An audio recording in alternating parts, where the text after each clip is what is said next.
All right, welcome back. My name is Nikolai, and this is Transguy Reacts, where I react to college and professional women's basketball. And today I'm going to do a reaction to Georgia Amoore on Sometimes I Hoop with Haley Jones. I'm going to do certain clips of this interview. I'm not going to do the whole thing. I went through the timestamps, and I was like, I just want to listen to certain things. But I'm gonna listen to quite a bit of it, but I'm gonna be jumping around. So let's get into it. That step back is cold. Everybody knows it. Yep. The distance that you cover, I'm like, oh. I would just mess around in practice and hit a couple and haha, it's funny, whatever. But it was just always something in the back of my pocket that I could use. Cause yes, I'll pull it, but even I think my progression to this year is I'll do a step back and people bite so hard that I have options out of it now. Oh, for sure. Yeah. Once you get some in your bag, people are biting. Yeah, it's kind of funny. I'm like, she does it so much. I'm like, why are you guys keep falling for this? But it's pretty good. It's pretty effective and very elite skill set to be able to do that. But just saying, I'm like, so many people fall for it. It's crazy. This music. Welcome back to Sometimes I Hoop. Today, we've got a hooper from down under on the pod. Quick humble brag. MVP of last year's ACC tournament, led Virginia Tech to their first ever Final Four appearance, second in assists in the NCAA, over 1,600 career points. Crazy. None other than one of my favorite players in the game right now, Georgia Amoore. Thanks for having She didn't point out, she's 5'6". She's so small. Maybe 5'5". Yeah, her and Hannah Hidalgo are the same size. on the pod. Thanks for having me. Oh yeah, I'm so excited to have you here. You guys just came off a huge win at NC State, who was ranked 3rd overall, 12 points, 10 assists, double-double. You're currently averaging 18 and 8, which is wild. But talk to me about that big win against NC State. Yeah, every time we play State, it's just a really good game. Because of the way the ACC tournament works and all of that, we end up playing them 2 or 3 times a year and very familiar with them and their coach and I don't know, just the way they play. So we knew that we needed it too because they were number 3 in the nation, and the first game we had, we beat them on the buzzer. And honestly, we probably didn't play well that first game, which is crazy to say because we upset the whatever, but we knew this time to just come in and have the utmost confidence, and I think we all did. We all played a really, really good all-round game. Yeah, I would say that's true. I definitely watched those games, and some of them are good and some of them are bad, but they always played their heart out. So yeah, I mean, it looked like you guys were hitting on all cylinders that game. The chemistry was there, always between you as Liz, but I think everybody was really locking in, which was really exciting to watch. But right now, you guys are first in the conference, but it's a really close race. You got Louisville at 2, Syracuse at 3, 6 games left in conference play. So, and you guys have... Yeah, this is 2 months old, by the way. So right now it is tournament time, but it's first 4 right now. So as I'm watching this, the first 4 have completed, and then tomorrow the first round starts. You have a crazy stretch coming up for your last 6 games, talking about Duke, Louisville, UNC, Notre Dame. So, what is your mindset trying to close out this home stretch, not only for ACC tournament rankings, but also heading into March Madness, trying to get a top seed? Yeah, I think for me, the best thing about it is we went eerily similar, through the same situation last year. We had a very tough end of year stretch, and they were last 6 out of 7 games or something were against ranked teams. But I think learning from last year, carrying it to now, it truly is one game at a time. Because if we look at our schedule, we can get so overwhelmed. Not only do we have these great teams, but we have Louisville and Notre Dame on the road. That's really that they're both really hard places to play at. It makes a difference. A huge difference. But in saying that, there's such great opportunities for us to set ourselves up for March. And they have, I think they're projected to at least go to the Sweet 16, if not the Elite 8 at this point. They're pretty good. You wouldn't ask for anything else to have those great games to finish up. If it was easy, it'd be boring. I love a good challenge, and all those teams give us really big challenges, especially we play against Duke and UNC again. We had lost to Duke earlier in the year, and UNC is always down to the last possession of the game. So definitely going to send out the seniors with a bang. For sure, for sure. It's really exciting. And I mean, talk to me about kind of sleep. Ooh, that was premonitions send the singers out with a bang. Unfortunately, made it more like a tear, because Liz Kitley confirmed today, or I guess everyone kind of knew, she has a torn ACL from that last game that they played. The last game. Last regular season game. Sleeper teams or sleeper players that you are really impressed by this season? Because I feel like a lot of people have really come on the radar and upset somebody or had huge games that you just didn't expect. It's hard because like teams in the ACC have been like ranked and unranked, and I feel like everyone's jumping around. So I feel like at some point people have gotten their flowers. But it's always dangerous to play Syracuse. Yeah. Deja Fair. I mean, Kamora Johnson's just, for a freshman, is Hooping. She's really good. Yes. Kamora Johnson. And she has this like confidence to her that's just, she's just very steady for a freshman. And I applaud that for sure. But I mean, even Florida State, like they were so hot especially when we played them. Oh my gosh. Yeah. But it's just like, I don't know, it depends. Like people get on runs but I would probably maybe say Syracuse. Yeah.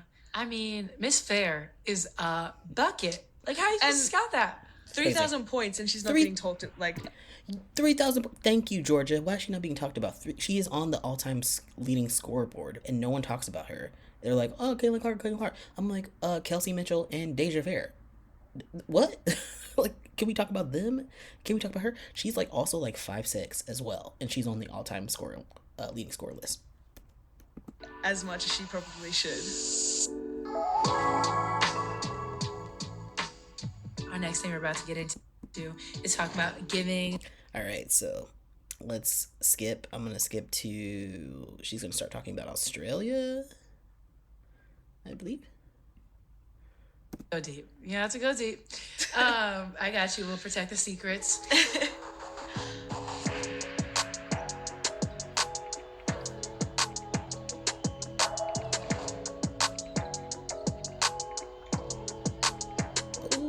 Love this footage. Now we're gonna move into your early basketball days.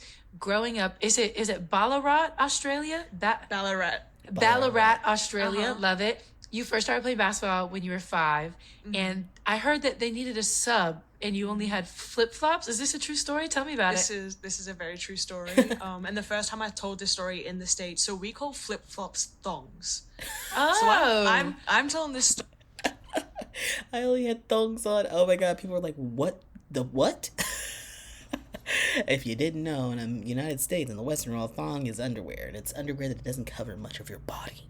So I'm sure people were like very confused when she started talking about this story, and I'm like, yeah, I wore thongs my first game, and they're like, they didn't take that the right way.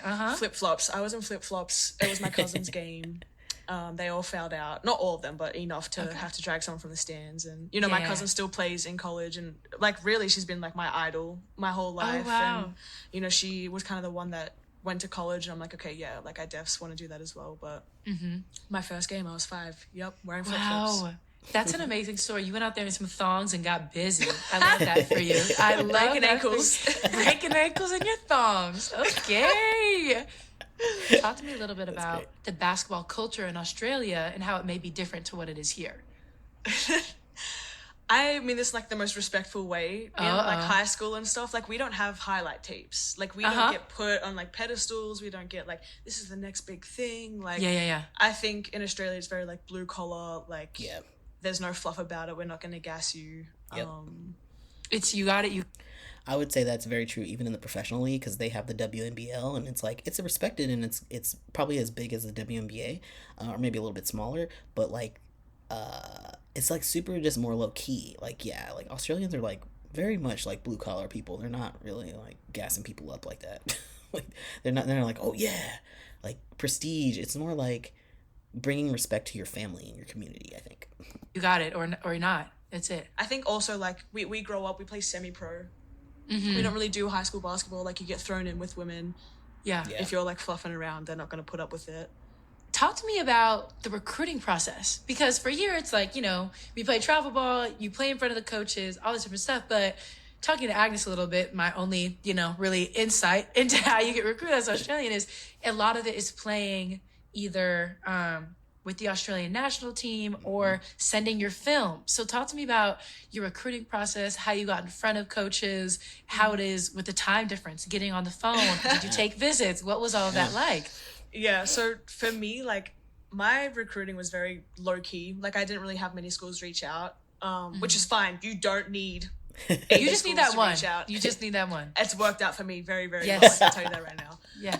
But definitely national team helped. I got some interest, you know, some colleges like texting you, and as you said, you have to kind of send out film and but like I had to make my own like film tapes, and sometimes you just like never got a reply. Like, I'll say this right now because like Coach Brooks and I have like a lovely relationship, and I've told him this story. Like, my dream school was Syracuse. Oh, wow. And I like emailed them and I never heard back, and I was like, okay, that's fine, like whatever. But That's fine. Bird. She could have been with Deasia Fair. Y'all are so dumb. And I bet you now she admitted that. I hope Syracuse heard this and will actually make sure that they respond to everybody who reaches out to them, because that's stupid. You missed out on Georgia Amoore. Like, wild. Crying. yeah, It's so okay. it's like I was just like shooting my shot at so many schools and just not getting a text back. Yeah. And then I was like fortunate enough to get picked for this like NBA Global Academy or something like that. Oh, yeah, like Basketball Without Borders, all that stuff. Yeah. Uh-huh. Were you there? No. Whoa, I was. In Tampa. was there. I was there. No. Yes. Yeah. So I went to She's like, oh, yes, I was. I love that their life is so busy and they're doing so many things that you don't even remember what you did. Like, oh, yeah, I was there. I was in that place. that, and that's kind of where like Virginia Tech saw me, and like that's like that's for sure when I was like, okay, like I have schools like that actually want me now. Like, so that was like kind of like the deciding factor of like, yes, I have stability, like I have a place I can go, like I will go to college. Yeah. But that's crazy. I just remember that because we did like 3-on-3 stuff there too, didn't we? We were on the same team. I do recall. We had a yes. They were on the same team. I love that they don't remember. But it's like a lot of these college players play in like AU together or like, yeah, NBA kind of things that are development stuff. And they'll forget and be like, oh, yeah, we were on a team together. We played this game. Blah, blah, blah, blah. It was like, but it was only for like a few weeks, right? So you just don't, or a couple of days even. So you just like over your head. But it's so funny. It's like, oh, I was there. We were on the same team. Lovely. This music. His music is giving it to me. I love it. Oh, wait. Am I supposed to be done? Freshman year, you helped Virginia Tech to their first NCAA tournament appearance since 2006. That's a hefty time to be out of the tournament. And I think a lot of that comes from that core that you guys built. And then on top of that, you add in Asia Shepherd, which was huge. Yeah. She was a big part of that team. And so how was that getting tournament experience so young for that core, moving into now what you guys are now, and being a starting point guard as a freshman is a lot. So what was that freshman year tournament experience like? Oh my gosh. Okay, so first of all, it's the bubble. It's in San Antonio. That was cool. That was a cool experience. It was cool. For me, my like defining and a game that I will like always look back on is when we played Baylor. When they were Baylor. Yeah, like, with Nalissa, Queen, Dejanay, they were good. And Coach Mulkey was there. So we played them, and we get beat pretty bad. But I think I remember after the game, like Didi Richards fist bumps me. And she's like, good job, baby girl. I'm like shaking, fist bumping. You like to see like those girls, I was like, I watch you all the time. Like, oh my gosh, like to play against like those girls, it's like that's who you want to be. And that's the position that you want to be in. Like, I think they were a 1 seed and they were just like coming in and grilling people, like cooking. Yeah. And it's kind of funny because you look forward, and junior year, that was us. Exactly. 1 seed. Yeah. We're out here like cooking, like we're having like the time of our lives. And I think it's just like, I don't know, like full circle stuff. Like it gives me goosebumps, like thinking about it, like baby Georgia freshman year would have never ever imagined any of this happening. Like to be in a Final Four is like ridiculous. I think especially too in women's basketball, it's so difficult because you have those powerhouses. Yeah. Yes. And I think, you know, like as the years continue, they'll obviously stuff will get mixed up because as it is now, I mean, UConn is a 3 seed, which thank God. I'm so tired of them. Like, I mean, they're great, the legacy, but I just want to see other people win, and I don't want to always hear about UConn. And it's like, it's almost a little annoying me hearing about Iowa all the time. I'm like, Iowa, okay, yeah, this really you're talking about Caitlin Clark, but there's so many other teams that are making it right now. USC, UCLA, Texas, obviously South Carolina, duh. But yeah, so many other teams coming up. Virginia Tech, obviously. So very exciting. The game is just advancing so much, but like San Antonio and being a starting point guard as a freshman, I was just a baby. And I had to control a whole lot of stuff that Coach Brooks put a lot of pressure on me, but I'm glad he did, because now like I have full confidence in what I can do, and I've seen all these situations before, and maybe if I was like on the bench or like not good at taking his feedback, like I don't know where I would be truly, but it's been a pretty cool ride, and I don't know, just like as I said, like the full circle stuff is so cool to think about. It's crazy to think that just in that 2-year span, you guys were able to go from a team that's not really on the radar, playing a powerhouse like Baylor, and all of a sudden you're the powerhouse. And that's because of what you guys created with Coach Brooks and that core that you have.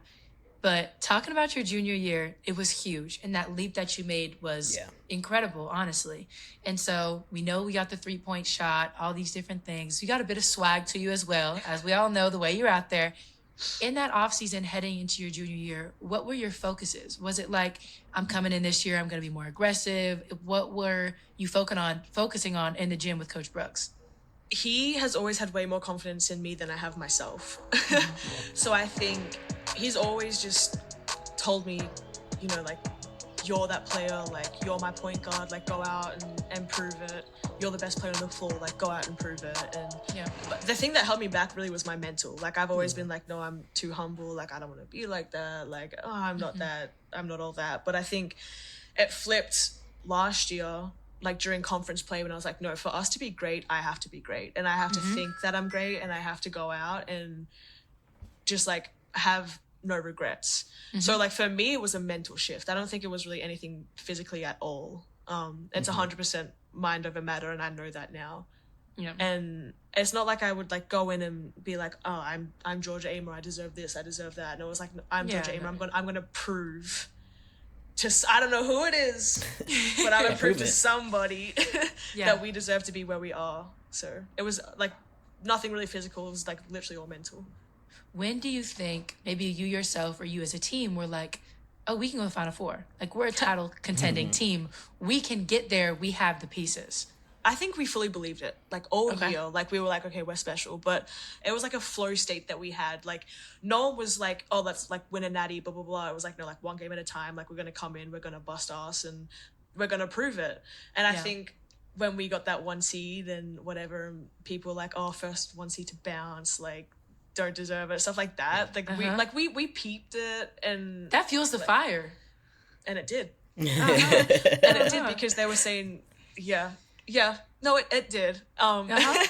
And we did a really good job at not letting any of that stuff like distract us, more so push us forward. And I think we were just like so locked in on what we needed to do that, like I said, like it was a flow state. Like there was no and, if, or buts. Like every time we went out, I had so much confidence in everyone. And like when everyone's confident, it's easy. You can do some pretty insane things. Yeah, it's hard to stop. And we've talked a lot about the Final Four, but once you get there, Final Four is different. It's there's all the antics getting there, and there's all the different media days, and it's huge. So tell me about that. Okay, now I'm gonna skip forward and get to, I really enjoyed that and getting a little insight in her, but this is a little bit more basketball based, and I'd like to get to the vibe check, because Haley asked some really interesting questions, and I'm curious.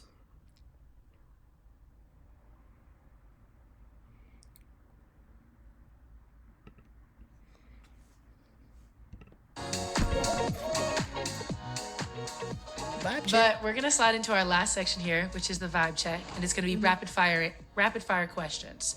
So give me your quickest responses as possible. It's okay if it's not as, you've been doing great so far, so it's gonna be great. Okay. So what's the drill you never want to see on the practice plan? Fast break or shoot. Oh, that already sounds horrible. Is that like full court stuff It's going like, on? yeah, so it's like, it's either 5-4-3-2-1 or 1-2-3-4-5. So it's like everyone has to get a layup. So it's like the Oh, point no. guard. Yeah, but it's like sometimes we'll be like, all right, 26 seconds on the shot clock. So I'm out here like Tom Brady, like baseball poses. Yeah. Yes. Okay. Yeah. Understood. Game-winning shot or game-winning steal? Ooh, shot. Yeah, that's what I'm thinking for you. I better be a step back or something wild Yeah. too. Yeah.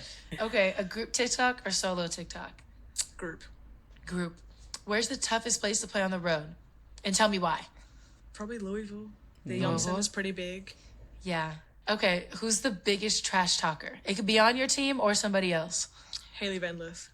Ooh, she is a trash talker. She is. You're right.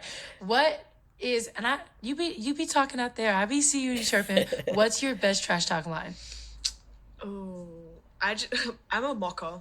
Like if someone's like switch or like, like pick like. Because obviously, if there's no doubt about it, me and Liz are going to do a pick and roll. So if you're going to communicate something about that and we hit the shot and we'll be like, okay, you know it? Try something else. It ain't work, clearly. Okay, this is a little controversial here. Who's the biggest flopper? I mean, it was Taylor Soul, too. That one was Oh, she can sell it. Let me tell you, she can sell it. Okay, who's the hardest player to guard? Caitlin Clark. I didn't do much garden. I did a lot of So switching. watching. Yeah, a lot of But I was switch, watching. please. Okay, understood. What's your favorite in-game celebration? Because you got a lot. We've seen them. Oh yeah. Okay, yeah. There's the threes. There's so many ways to do it. Yeah, there's a lot of variations. Keep you on your Yeah. toes. Okay, your biggest basketball ick. Oh, it would probably just be like flopping. Or, no, let's talk about it. Oh? When Uh-huh. you know, she knows she hit the ball out of bounds, so why are we acting? Oh, yes. Because why are you lying? They're going to put on the replay. They're Yeah. going to put on the replay. And now, yeah, That's a it's good embarrassing. one. That's embarrassing. I agree. That's a Embarrassing. good one. Okay, do you have a celebrity lookalike, and who is it? Well, I got asked this at the Final Four, and I said Dua Lipa, which is so not true. But if I could look like anyone, it would be her because she is a woman. She is a woman. I don't love think I that. have a lookalike though. I like the Dua Lipa one. I'm here for it. Okay. Please, I want to reinforce. I do not think I look like Okay, her. okay. I But wish I looked like her. But like we would want to be a Dua Manifest Lipa. it. Yeah. Okay, I like Manifest it. it, okay. And what's your best impersonation of Coach Brooks? For me personally, he can just like give me like the eyes. Oh, he's like, oh, okay. You have like a little I'm connection. like- you know. You know. Okay, Yeah. that's good. Yeah. Well, Georgia, Queen of the Nice. Castle. All right, that was great. I love that. And now, because she said that, I have to look up Dua Lipa because I'm like, who the fuck is Dua Lipa? I mean, I know who it is, but I don't know what she looks like. Oh, yeah, I see it, but no. That's great. That's probably the closest I could think of him off the top of my head too. So yeah. All right, I love that. That was a great little interview with Georgia Amoore with Haley Jones. I love her. I love Sometimes I Hoop. I get really personal. Got a lot of insight on the players. Really, really good podcast, YouTube show. Loving it. All right, thanks for watching, and I'll see you guys in the next one. Later.